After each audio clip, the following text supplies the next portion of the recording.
Part 5. This then was the problem for humanity.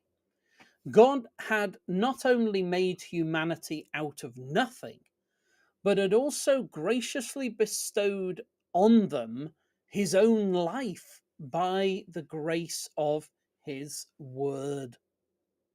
When humanity turned from eternal things to corruptible things by listening to the devil, they became the cause of their own corruption and death.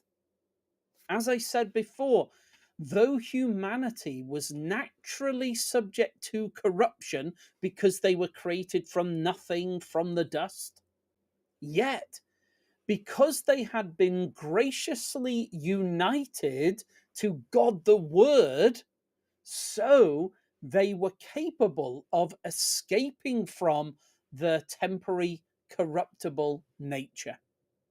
But this all depended on humanity holding on to the beautiful innocence that they were given when they were created. That's to say, the presence of God the Word with them shielded them even from the natural tendency to not exist. This is what we can read in the book of Wisdom. Quote, God created humanity to be incorruptible and to be an image of his own eternity. But because of the devil's envy, death entered into the world. So when this happened, human beings began to die. Corruption ran riot among humanity and ruled over them even more than was natural.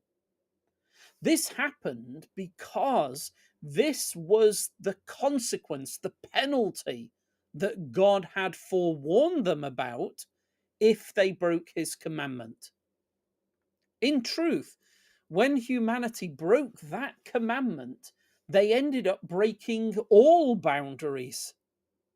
Having invented wickedness in the beginning and becoming caught up in corruption and death, they kept on going from bad to worse.